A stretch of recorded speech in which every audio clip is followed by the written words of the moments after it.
Good afternoon, everyone. Welcome in. Thank you so much for joining us today. We are joined by our amazing partner, Insightly, and are here to talk about how you can 3x your ROI with your CRM. We are thrilled to have all of you joining us today, including the CMO from Insightly, Chip House. Thank you so much, Chip, for hosting this with us. We're really excited to get started. But before we do, I want to let all of our audience members know that you can actually ask your questions in the Q&A section, which is on the right of the platform. It has two little speaker boxes with Q&A. Be sure to ask your questions there because we're actually going to choose some to answer live. So super excited to have you join us. Chip, I'm going to go ahead and turn it over to you. Gina, thanks so much. And thanks to all of you for attending today. And thanks for sharing in chat where you are and what the weather's like. It's kind of fun to see that coming across the world. As I texted in, I'm here in Minneapolis, Minnesota, and it's surprisingly warm for October, frankly. It's 60 degrees, but lots of fall colors and the leaves are starting to fall. So I've got raking in my future. As you heard from Gina, we're going to talk about how to 3x your ROI from your CRM. And I'm excited about it because we have a couple of phenomenal guests with me today on the panel. So first is Vanessa Hunt, and hopefully Gina can help bring her on camera. So with over 20 years of experience in training, marketing, and CRM implementation, Vanessa is dedicated to sourcing and implementing the best marketing automation, CRM, CPQ, and ERP solutions for her clients. Vanessa is a keen linguist, which I think is super interesting, fluent in English, French, German, and proficient in Italian. Grazie. She's worked on many CRM projects, delivering training across Europe in multiple languages. And Vanessa loves hiking and bike packing anywhere there are mountains or lakes. And also excited to have Andy Codner, who's the VP of Global RevOps for Bazaar Voice. So Andy is currently Vice President of Revenue Operations at Bazaar Voice. Andy brings a foundation as a quota-carrying seller, so he's the real deal. He's done this before. He's spent 2 decades across the funnel in operational roles supporting the business at scale. And from systems, analytics, and forecasting to process, enablement, and communications, Andy has worked to drive business in global technology organizations and smaller emerging companies alike, from Oracle, Siebel, and AWS to RingCentral and Hyperion. So as you can hear from those intros, I've got a pretty exciting crew with me today that know more about CRM, I think, that most of us have forgotten.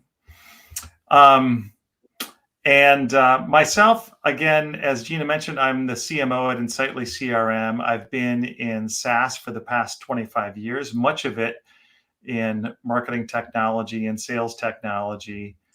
And so I'm going to get us going here and kind of kick this all off. So if you're here, CRM is important to you. And your CRM, in fact, may be one of your biggest investments that your company makes, since it's software that you renew every year, whether you're in the cloud, hopefully you are anyway in the cloud, or on a legacy CRM, you're likely spending hundreds to thousands per month. Every CRM should be the single source of truth for your business. If it's not that, you'll never get ROI from it. So that's almost like a starting point for all of us. When it is the single source of truth, your team has the tool set to increase revenue, decrease operational costs, create internal collaboration, and deliver a better customer experience. So this is our second webinar with RevGenius. We did one a few months ago talking about how your CRM can help your sales leader stay sane. And if you haven't seen that one, we're going to go ahead and add that link in chat so you can review that later on. So, well, let's get underway. Vanessa, do you want to say hi? And I'm going to pass it to Andy to say hi too, and then I'm going to start asking some questions. Sure. Yeah, really nice to meet everybody. Thanks very much for joining us this evening, this afternoon, wherever you are. My name is Vanessa. I've been working in CRM for about 20 years, and still see some of the challenges that we had many moons ago, but really delighted that we've seen so much technology improvement in recent years, and that CRM is much more accessible to many sorts of companies now. Based in the south of the UK, but love Europe, love traveling, obviously to the US as well. And I live at home with my husband and my little cat. Awesome. Will your cat make an appearance today? Well, I was thinking she might do, but I have locked her out at the moment. So hopefully not, but she's adorable. So got it. And hi, Andy. Thanks for joining us.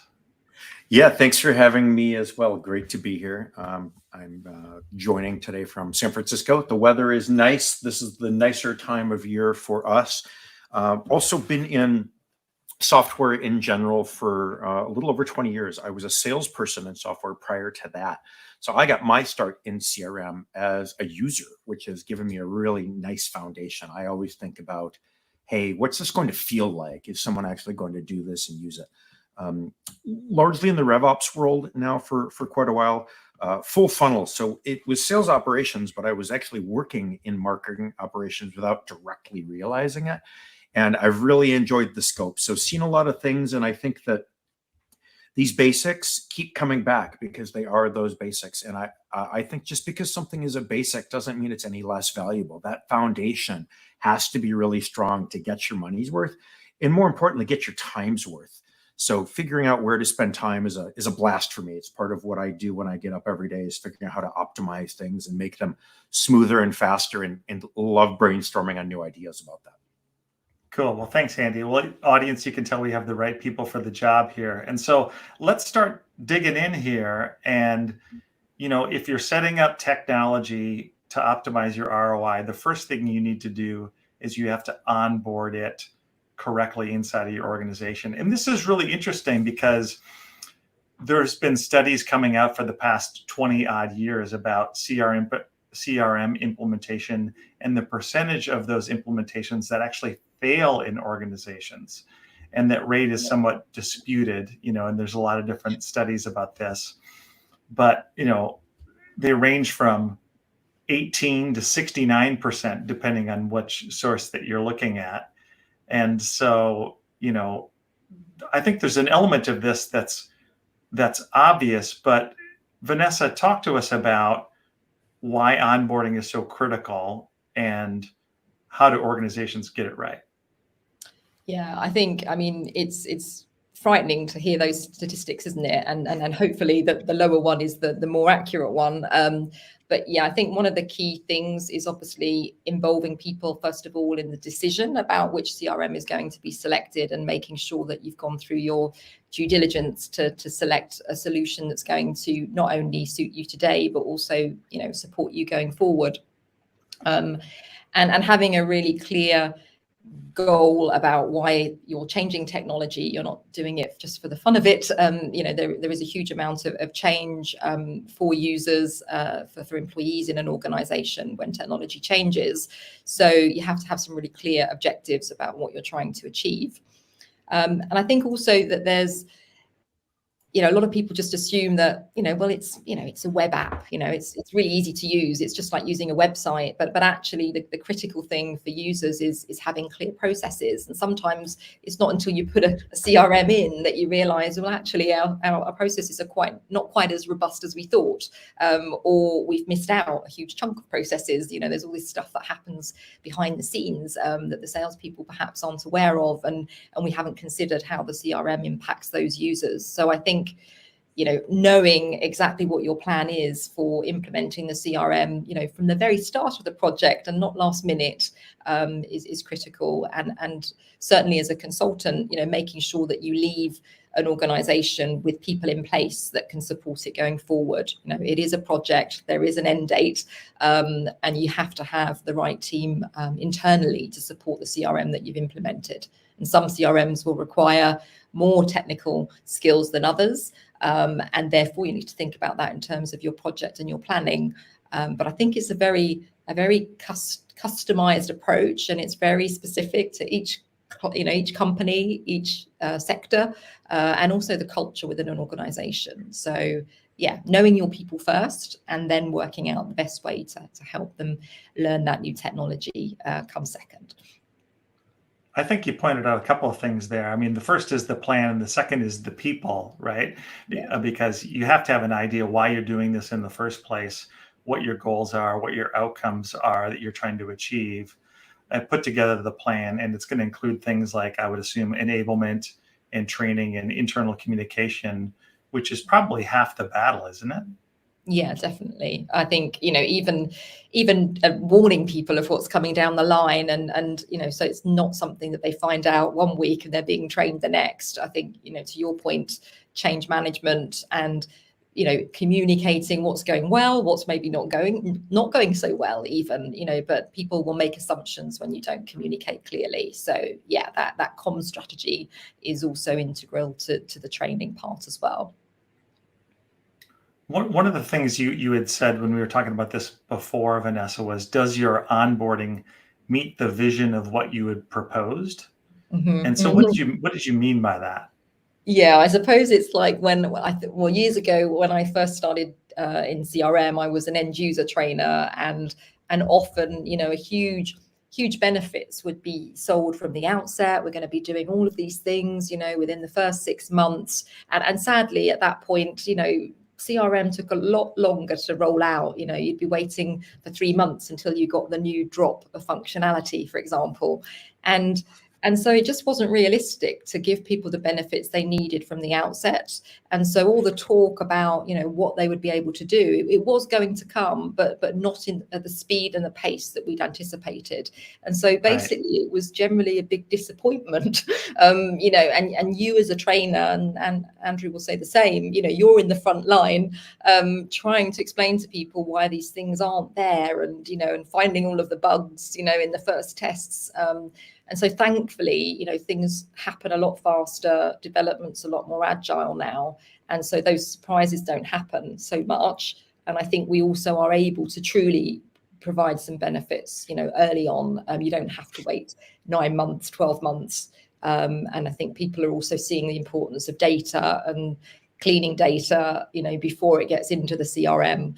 And there are many more tools to help us do that. Whereas, back in the day, it was a nightmare. Data migration was always a big surprise on some of those larger projects. Yeah, makes good sense. So, I mean, if it's garbage in, there's garbage out, number one, right? And also just transparency and change management, as you said before. So, Andy, I'm wondering how you think about this as, a quota-carrying sales guy, and what you've seen, well, in your past anyway, and now a sales leader. How can we best roll out CRMs to the go-to-market org so that they're successful? Yeah, look, it's a really important question because it's all about time to value. Not all solutions are created equal. And I think sometimes there's this knee-jerk reaction to think that going really fast at all costs is the end goal. But I think that taking some really concerted time to consider some of the things we've mentioned, but some others too, who your audience is, what are your goals? You've always got to keep those up on the shelf right next to you. You can't lose sight of those. And I think trying to work and measure how you're doing against those goals is one of those things that can fly by and go off to the wayside, where you figure, well, let's just keep going. You have to keep checking in. So that means checking in with different user bases. You've got your end customers as your sellers. You've got managers, which do something very different. You have all kinds of supporting cast. You've got account management and client success and all manner of other jobs. You've got operational people, and you've got leadership, and they will all use the app in different ways. So really thinking ahead to what you want to make sure everyone gets as an outcome is not something to treat lightly. The old concept of build it and they will come with CRM never happened. You can set it out there, but people need to know what to expect when they get there. They need to understand what they need to do when they get there and what's expected of them. And then they need to know exactly what to do when they run into a jam or they need some help. So a lot of what I just talked about is a mixture of enablement, plus training. Difference being the training is specifically, hey, how do I find how-to steps on how to get this done if I don't remember from my initial rollout, whether it's self-paced e-learning or whether it's a session with a live trainer. And then enablement is that constant communication out to the teams. Be transparent. What's going on? What have you found? Publicize successes. Hey, did you know so-and-so in this particular job role was able to do this and they couldn't do that before? It took them 2/3 longer. So time savings, dollar savings, speed, all of these things are great things to publicize because it makes people want to try the solution. I think oftentimes when people try something, if it's not really smooth the first time, you probably get them to come back once more without any carrot or stick encouragement. Come back another time and it doesn't work, you have a problem on your hands. Getting them to come back that third time gets tougher and tougher. So helping them understand what's in it for them is something that I never really overlook. I always think about it from those different points of view, seller, executive, and everything in between. They have to get something out of it, and it's got to be clear.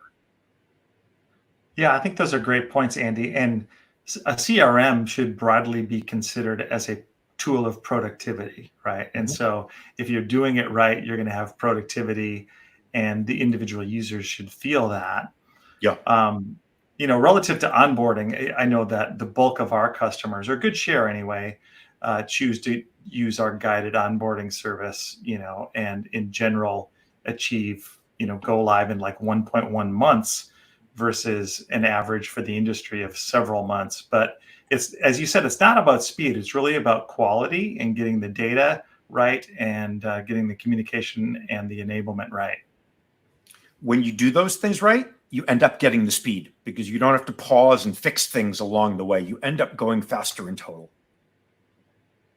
Yeah, that sounds right. So one big piece, kind of transitioning to the second element here for ROI is being able to use the capabilities of the CRM to its fullest.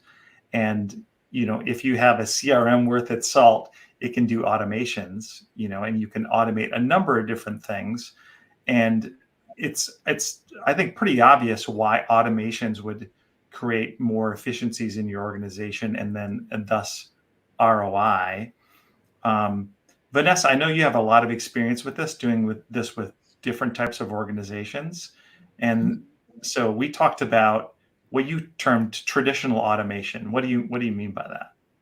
Yeah, I think traditional automation is using, the point and click approach, being able to build logic with simple tools. And again, many CRMs provide workflow automation, but some of them are easier to use than others. And that's also, an important aspect of buying the system or the platform that you choose. So the people behind the scenes that are going to be building this workflow automation, they need to be able to work it out and build workflows in future. And so really all we're doing is we're basically saying, these are the steps that a user would traditionally take and where they would click with their mouse and the things they would do. And basically we're getting technology to perform those steps for us. So it could be something as simple as, sending a notification email internally between teams. It could be, creating a new type of record that will then be used downstream in your process. But it really is critical, first of all, that you've got your processes pretty much nailed down before you start automating. Because if your data's still in transit, you maybe haven't confirmed all of the lists of values or the options that you want in a pick list, and you start building out your workflows, you're going to end up having to do some rework. So I don't necessarily bring in workflow right at the beginning, apart from where those processes are really clearly defined and where we're already sure about the data. But workflow automation doesn't just mean using tools to create records or update fields and do those types of things. It could be as simple as having a dashboard that you schedule, or a report that you schedule. So every Monday I get my exception reports of the opportunities that are missing some data, perhaps, or maybe I get a warning that we've got a number of tickets or cases that are about to go over their SLA. So that might be an automated report. So I think sometimes people think oh, it's automation, I must build a workflow. And so you've always got to come back to that question about, well, why are you trying to automate it? What's the outcome that you're trying to achieve? And then let's look at the options, because anything that you build needs maintenance. And so you're also looking not only for what will give you a quick result, but also that, what's really maintainable going forward.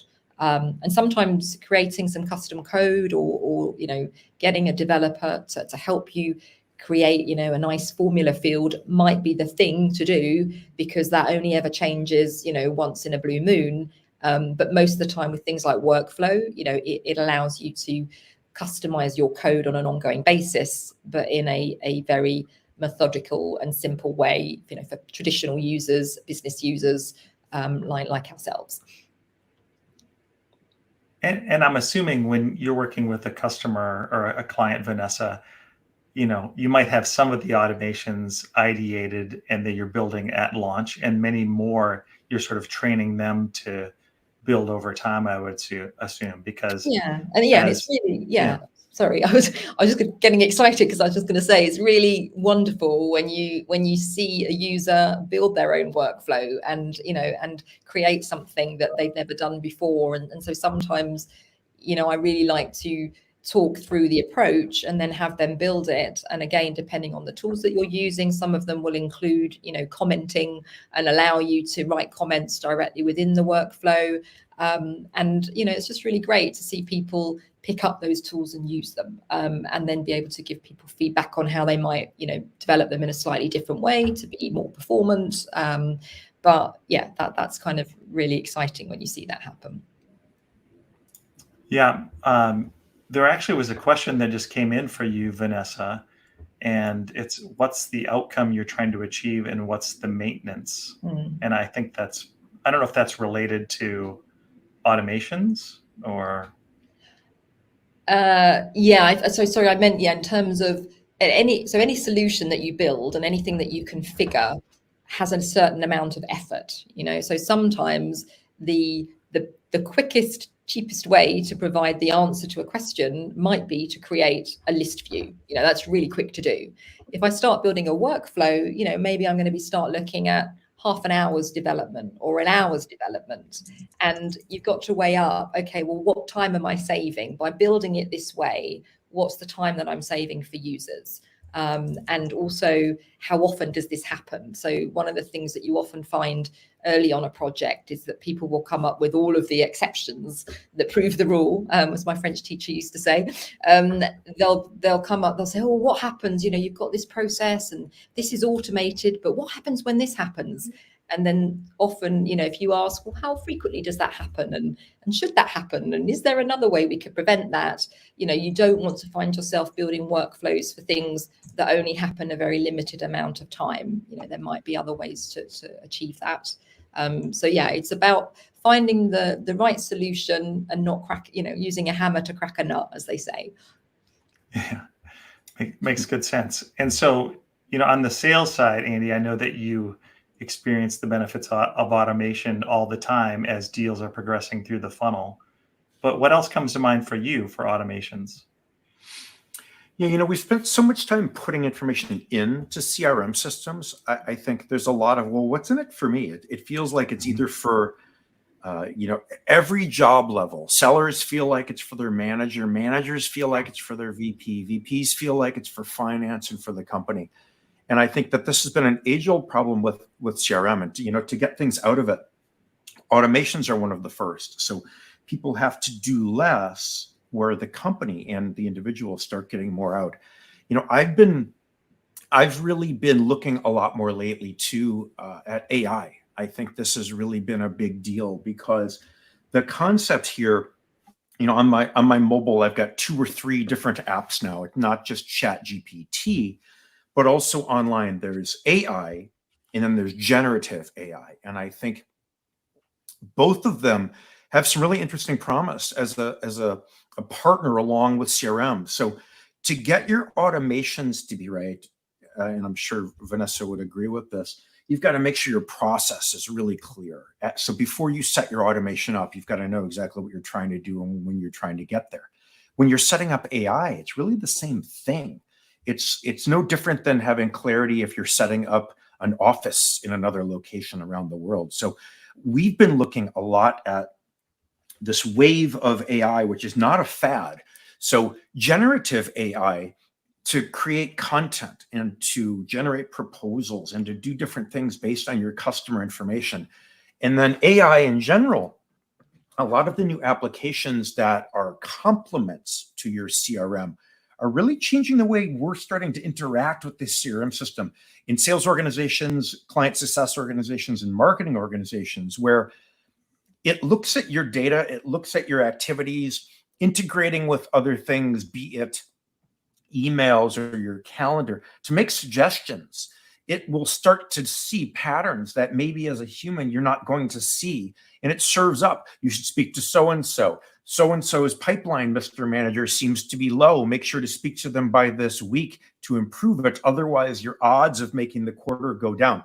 These suggestions are much more at your fingertips. And it's really changing the way that we're able to not just interact with CRM, but it's giving us something back finally. Just like workflows and automations do, it simplifies. This gives us real suggestions, but it's based on your business, which is really nice. It's not general suggestions. They're things that you can take action on. Yeah, I think there's a ton of promise for AI and CRM, no question, and excited to see how it emerges over time. So I think, one of the things you mentioned there is just getting more out of your CRM.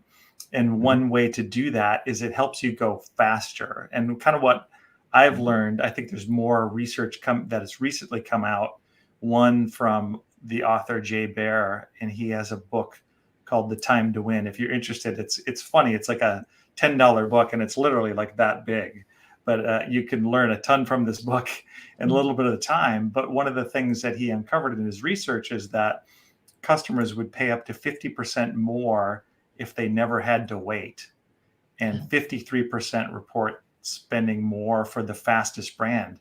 Just the first to the deal, the first maybe to the demo request when it came into your organization, or the first to the lead. I mean, it's kind of tantamount if you think about it. If you've been to Disney, you'll pay more to get the fast pass to go right to the front of the line. And I think customer behavior is just like that in B2C and B2B also. And so what can your CRM do to help you go faster? And one thing I think it can do is, for example, use lead assignment rules that move from maybe a form and immediately assign it, to a round robin or directly to a person or onto their calendar to optimize their ability to respond. Drift, we're actually a customer of Drift for chat on our website, and they have research that only 7% of companies respond in the first 5 minutes, and 55% took over 5 days to respond to demo requests. And so clearly a lot of organizations are failing here. And, Vanessa, what would you say you have to put in place with the CRM to help organizations go faster? Yeah, I think, to your point, there's a huge amount of business that's lost by people not responding promptly. So the first thing is, your auto response as soon as somebody fills in a form on your website. But actually, nowadays, there's a lot to suggest that people actually do want, to talk to chatbots. They do want to get answers immediately. I mean, recently I put a query into support, and I was amazed at the response I got back, because it was perfect and solved my problem immediately, and I didn't need to speak to anybody. And that was really surprising for me, because I've been probably a bit of a late comer to the whole AI side of things. But I think I read a statistic years ago that said something like you were 7 times more likely to win business by being the first business to respond to your customer. So when your customer's on your website and they fill in that form or they ask for a demo, they're in buying mode. You're not going to go into a shop and ignore the person, that's in the fitting room, ready to buy something. But it's just frightening how much we do that in business. And I think also making people really clear about how quickly you'll respond, and just keeping to your promise. If you are a small business, you're not going to have the same kind of capacity as a larger business might. But actually, it's usually the larger organizations where you get lost in the loop. You aren't assigned to the right person, or you think you're getting a demo, but you're actually getting a pre-qualification call before a demo, which I find incredibly frustrating when I'm looking for software for my clients. And also, I think you need to be a bit careful about your assignment rules. So I think, again, people do have certainly location, that's obviously very important to make sure that you're reaching out to people in the right time zone. But sometimes, we have to answer these questions about how big our organization is, and those sorts of scoring or qualification rules may actually exclude somebody that's making a buying decision on behalf of somebody else. So obviously that's key, when you're talking about software, but also like big ticket items. Maybe somebody's an agent for somebody that wants to buy something, but they might get excluded because the stats on their organization don't match the high value ones that organization is trying to attract. So I think certainly have it being really clear about how you're going to route those calls. And if you can't take a call or have a meeting immediately, again, providing people with the right kinds of things whilst they're waiting. So lots of people are doing that these days. You get an email with links to resources or videos, but the chances are the moment that somebody fills in that form, they've already watched all the videos they want to watch. They really do want to speak to somebody, and it is important right now. So just doing everything you can to make sure that you can speak to a person if that's what the customer would like, and not trying to make everything too technology focused, because it just feels very, very impersonal, and everyone wants to speak to a real human at some point, I think. Mm-hmm.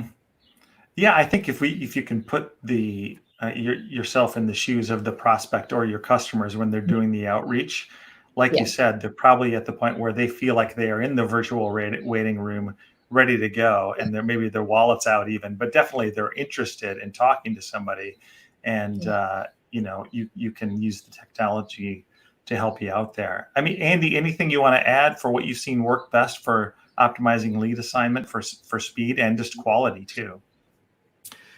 Yeah, I mean, look, if anybody finds a way to add more time without making us busier, please look me up on LinkedIn and give me a call. I have a business partnership idea for you. I would say that it's building on what Vanessa just said. Time is the big limiter for all of us. So whether inside of your business, whether you're a few people or whether you're a bigger organization, the time is really precious throughout the day. So I'm always looking for ways to add efficiency, meaning I want to get something done in less time, but get to the same exact outcome without having to spend a lot more energy. And I think that we spend a lot of time looking for information, searching for it. It's in different locations. It's in different formats. It's in a format that I'm not familiar with. I have to take time. So factoring all of that in, as leads come in, you want it to be very predictable. You want it to be measurable. I also want to make things very transparent and visible so that people are able to see how many they're getting, where they're going, what the trend is like, so that they're able to take action. I love this app. I'm getting happy faces everywhere at the bottom. The bottom line there is the same thing it's always been. Make it easier for people to do what you need them to do, what you're asking of them. Set the expectation up front, make it easier for them, measure it, and off you go.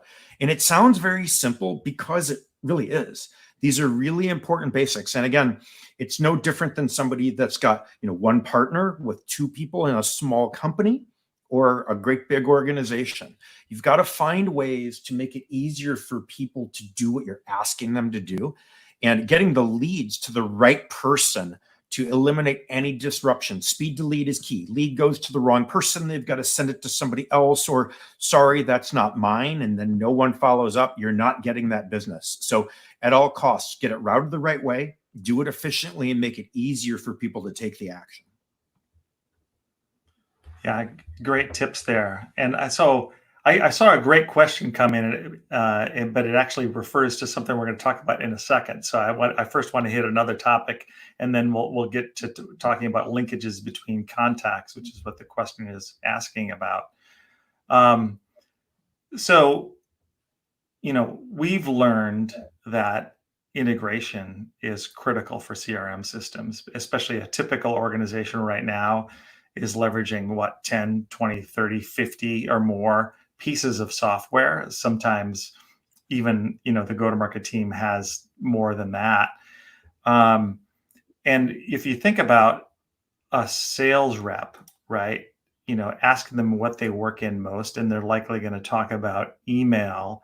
I looked at some stats, and it looks like the average sales rep spends about 21% of their day just writing emails, and they send on average about 36 emails a day, and they spend tons more time, certainly in the CRM, reacting to emails and things like that.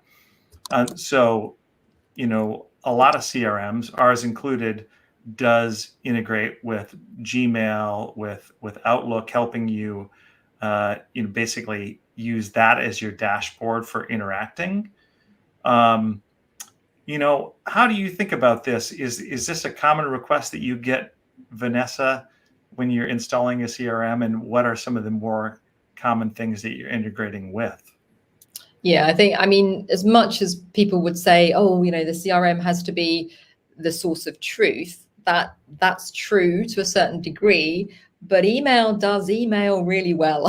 So, I don't think we're ever going to get anybody away from inbox, from their inbox, whether that's Gmail or Outlook. And I don't think there's a need to. I think what's critical is that we have the ability to log and track those emails and take what, the top 20 or 30% of communications that we do want to store and we should have a history of, and have those within our CRM. So one of the first things that I do is help companies implement that little integration, for any CRM, and obviously Insightly's got a neat one as well, because that's really your stepping stone into the CRM. But what I do like to explain is that, your inbox is everybody else's demands on you and your time. Whereas when you're in your CRM, you are focused, completely on your contacts, on your companies, on your priorities. And, and the other day I was looking for an email in Outlook, and I knew I'd sent something and I couldn't find it. And I thought, why am I looking in Outlook? I'm going to go straight into my CRM, look at the contact and company record, and I know that I'll see it there, because we've got so much stuff going on in our inboxes. So I think that actually using those kinds of integrations is a great way for helping people see, well, actually, if we do bring this activity into the CRM, look at all the reports that we can then, get from that, and how using the tools in the CRM, whether we're automating, whether we're using email templates, whether we're using, emails where we've got a sequence of emails going out from a salesperson. Let's see the outcome and analyze what's, the benefit is from that activity. But whether that's, generated directly in your CRM or in the inbox, it's more about the reporting and the insights that we can derive from that kind of metadata or data. So I definitely wouldn't say it's not a good thing to do that. It's like one of the first things that I want to do, and it's really frustrating when you can't do it because of security reasons or whatever. And then simple things like using SSO, single sign-on, if you're in a larger organization, just making it easy to get into the CRM. And then I think at the beginning of an implementation, it is an opportunity to say, okay, well, we know that everybody uses their own emails, they use their own templates, and they copy and paste, and there are standard things that we do all the time. But any new CRM or any upgrade in a CRM also gives you an opportunity to revisit those common tasks that you perform and give people some best practice. So again, that's about the value that we talked about earlier, giving them the 5 best email templates that we use, and sharing the knowledge that you've already got amongst your team. I think that really helps with adoption. Yeah, I agree, Vanessa. And if you think about it, time is truly money for most organizations, and it maybe if it's even heightened more for the sales team, right? And so if the email inbox is sort of where they spend a lot of their day. How can you, integrate your CRM such that they can easily create a contact right from the email system into the CRM without having to have both windows open all the time? Yeah. So, Andy, I know that you have some opinions on this. So what are your thoughts about sales rep time and productivity? Yeah, before I mentioned the whole build it and they will come thing never really works. Instead, go to them. So if people are already in email, put your content and feed your sales intelligence apps and whatnot in a way that you're already feeding it into CRM. They're already there. You can do a lot of the interaction with your email right from the CRM or from the CRM, rather from the email that will feed the CRM. So either direction is really good without having to go to another app or another destination or another portal location or whatever the case may be. Having sales intelligence apps out there now, especially conversational intelligence, the likes of Gong or what was Chorus that's now part of ZoomInfo, as they're interacting with your emails and your phone calls, the intelligence that gathers out of your email and then feeds it back to you, you don't have to ask anyone to go anywhere different to do that. So I don't view this as saving time. It's the opposite. It's time you have to spend, but you don't want to lose time instead. So it's really about coming to your teams and allowing them to stay where they are and what they're used to so they can get work done without having them to disrupt their day and go to another location. So there's really a lot of investment that can take place up front, but it's not a lot of lifting. So you get a lot of value out of some of these sales intelligence apps, conversational intelligence in the email, in the CRM. They're there anyway. Come to them. Yeah, I think it's a great theme, not necessarily saving time, but ensuring that you're not spending more time. Because I think as a leader, even like when I think about our go-to-market motion, it's easy to say we want one more bell and whistle, but you have to think about the downstream impact of that to the team. So I want to pick up on this concept of relationship linking, and that's another thing that can help make you more productive as an organization. So, for a lot of businesses, especially mid-size, even larger businesses, to know how people are connected inside of the CRM, maybe they're related to deals as influencers or other relationships, just truly makes your CRM more valuable and also kind of more plug and play, so to speak, for the AEs, making them more productive. Do you have other examples of that come up in the work that you do, Vanessa? Yeah, so I think I sort of went ahead a moment with the Org Chart Plus and the Org Chart Hub that I mentioned in the help, because I think there's two things. There's certainly being able to define a relationship within the CRM is hugely important. So for some organizations, if they've got broker relationships that they're trying to reflect, they might have a buyer and a seller, or a buyer and multiple sellers that they need to associate with an opportunity or a deal. So just in terms of somebody's processes, there could be multiple parties involved. Also, if you are working in an organization where you maybe have a channel or a partner model, you might need to reflect who your partners are working with you, or your referrers, or your introducers. So there's a lot of relationships that are standard things every day that we need to be able to define clearly. And so certainly your CRMs that allow you to define those relationships, label them and categorize them and show how people are, reflected on the opportunity clearly. To your point, who's the decision maker, who's the buyer, and am I speaking to enough people within one organization is critical. And then if you want to visualize that kind of information or present it in a visual way, there are some really nice apps that are populated from the data in your CRM. And one that I was looking at, and literally just this week because of the AI thing. So the Org Chart Hub one, has heat maps. So it also shows you, once it's populated, the chart from your contact data, It can either do that automatically using AI, or you can do it manually yourself, but then it shows you with a heat map, where are your strongest relationships or how frequently you're communicating with people. So I think when you start showing sales teams and managers that kind of visual information that is effectively populated by the contact data that you've already got, that's when you then start seeing, people get excited about CRM in the same way that we do. Yeah, that's super interesting. And when you think about it, in the CRM, things exist maybe in multiple states, in leads and opportunities, prospects, contacts, orgs, things like that. And especially in a B2B sense, you're now org selling more than individual selling. And so the CRM has to enable that. Well, it's interesting that I've certainly seen a trend over the last couple of years, that there are more people involved later in the buying process. So, you've got those people that are doing the selection and the validation at the beginning of the sale.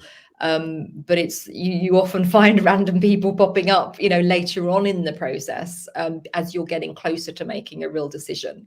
And so again, some of these tools will actually identify and say, well, you've got to, proposal stage, but actually it doesn't look like you've got enough contacts in your database, or you're not speaking to enough people with the right kind of role based on what we already know about your usual win rate, or the usual number of people that you're speaking to at this point. So there's some really interesting tools that will work alongside your CRM to highlight that kind of information as well. Good stuff. Well, I want to make sure that we get to one of the most important features of a CRM, which is reports and dashboards. And when I think about how I'm engaging as the CMO with our CRM, it's often in this way, right? I'm getting data out of the CRM. I'm looking for trends. I'm looking for revenue by channel, by stage, by segment, things like that as a marketing leader. And so if you don't take the time to set up your reports, automate your reports, build your dashboards, you're not going to get full ROI out of your system. What else comes to mind? What are some of the more important charts, Andy, that you use in your CRM? I mean, this is where it really brings it all together. This last segment that we just talked about, relationships, I had to just kind of sit here and not get too excited because the relationships are so key.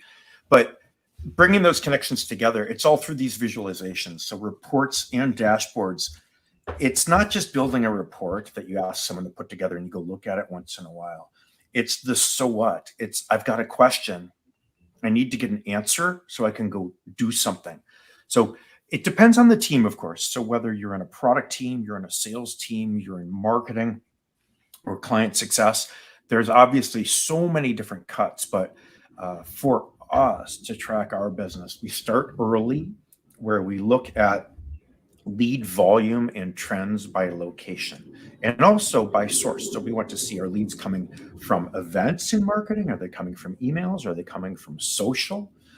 And secondarily, we want to look at, so for example, in the organization I'm in today, we're getting to the mid-sized level. We're just starting to get channel partners. We want to know the business they're bringing to us, again, via relationships. Our board often is the source for many. We want to look at those relationships as well.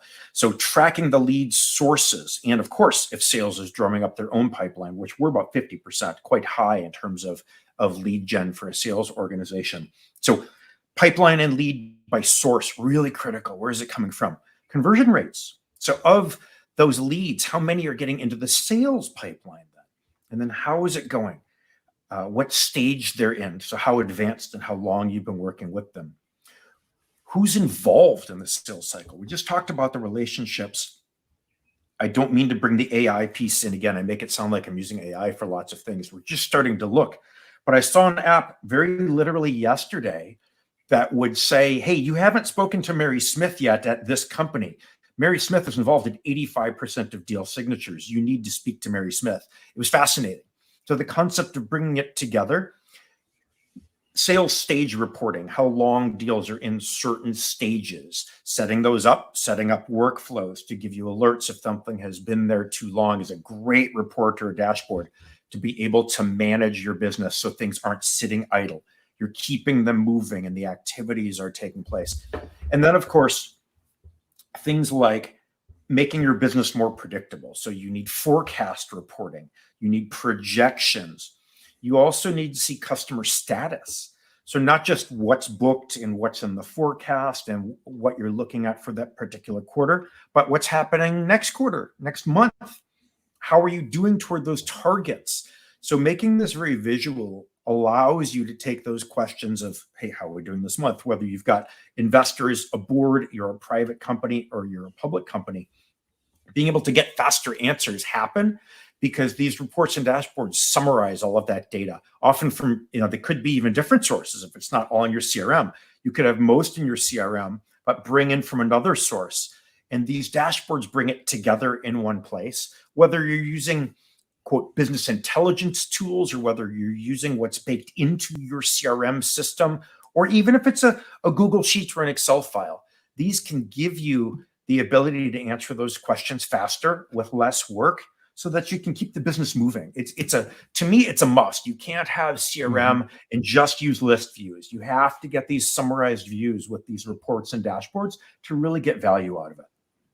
Yeah, I 100% agree. And, in my experience, nothing will make your CEO happier than when you send him the link and he gets up to the minute executive visibility on everything that's happening inside the business. I think that is something that will, saves a lot of time for everybody downstream because they're not having to prepare a manual spreadsheet, right? And so makes the business run better because the knowledge is better and the outcomes are better. Yes. What are some of the top dashboards you build, Vanessa, for people? Yeah, a lot of it's definitely around pipeline and how the number and volume of opportunities at one point. So it's certainly a lot around the sales side of things. But I try for every business, I try to look at what are the reports and dashboards that we need to help us manage what we've got now. So your operational workspace or your operational dashboards. And then I think there are dashboards that allow you to look back and allow you to look forward. So if we're looking back, we're looking at past trends and what insights we can derive from those. So that may be looking at, the number of tickets that we handled last month or the number of opportunities that we closed last month. And then, what we need to do to improve those numbers going forward. And then you've got, reports or dashboards that will tell you future things. So, this is back to that exception reporting. We want alerts around the fact that we haven't got enough leads in the pot or we haven't got enough business in our pipeline. So for every business, it's, obviously everybody's trying to sell something, or maybe, even in non-profits, you're looking to win funding. So you've got something that's measurable and that you've got a direct number, but it's then trying to work out all of the activities that have an impact on that number. And generally there are only 2 or 3 levers that you might need to pull, but it's finding out which lever you can pull first that's going to have the biggest impact or increase on your revenue.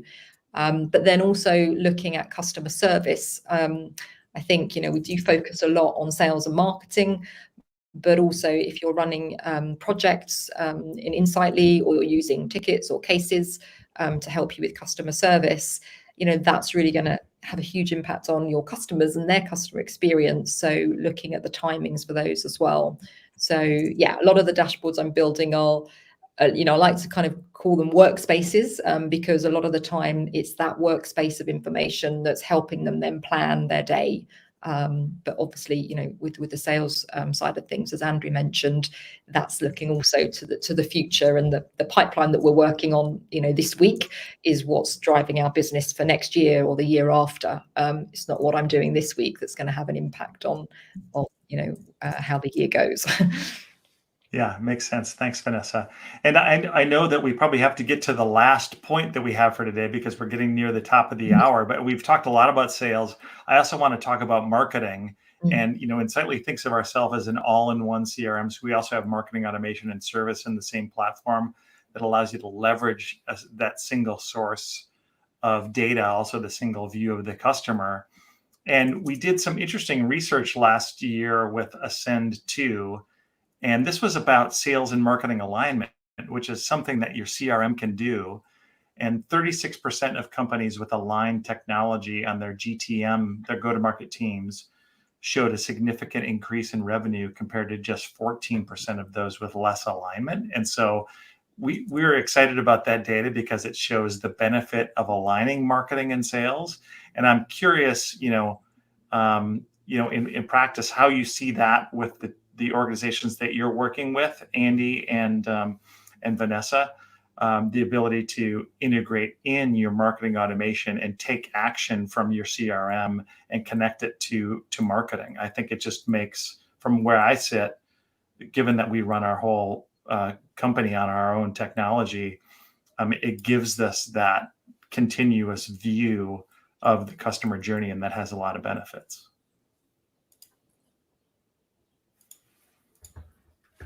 Sorry, was that for me, Chip?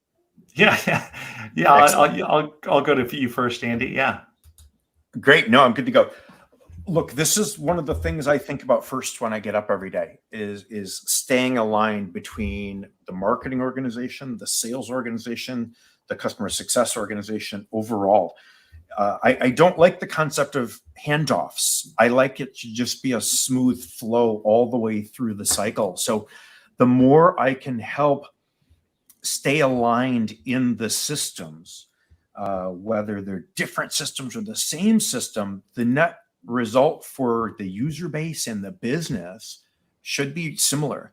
I don't want there to be specific big events that have to happen that have points of failure. Instead, I like these to be just like, these are normal handshakes that happen. So the alignment, I mentioned earlier when we were talking about dashboards a few moments ago, this concept of coming from lead to pipeline. So as you progress through, funnel or stages or whatever setup you happen to have, I want to be able to track that. And I want to be able to see across all of it without any delays, without any slowdowns. Again, we keep getting back to time. We keep getting back to another common theme, which is, first in, sometimes the client's wallet is open. If you miss that opportunity, we can control this. So I love when the system and your automation and your process around it is as seamless as possible so that you're able to capitalize on all of that. Otherwise, it just slows things down and you could have some missed opportunities. So it's just more awareness from sales to understand where marketing is spending their time and their budget. Maybe there are events, maybe there are specific online campaigns, you name it. And then vice versa for marketing to understand, okay, well, what happened as a result? Did sellers take action? How did the sales teams do as a result of the investments that we made? Mm-hmm. So making that crystal clear is nothing but upside. I feel like it's something critical for our business, and I felt that way for quite a while at a bunch of different companies. It's so true. Well, I know that we're almost at the top of the hour. Any final thoughts, Vanessa, that you would add to this? Yeah, I think on the marketing side, I think, often, again, there's that, those silos, aren't there, of, the sales team does this, the marketing team does that. And I think now with CRM, where that data, is shared fully from marketing, between marketing and sales, it just allows people to see what the other side of the equation is doing. And actually, the fact that you are getting better qualified leads, that those prospects that, attended your last webinar are more likely to convert, or the outreach that we've been doing using a telemarketing team is having a great impact on the quality of meetings that we're getting. So yeah, there's lots of things you can use, scoring, to help you see that the quality of leads that's coming across the fence is better.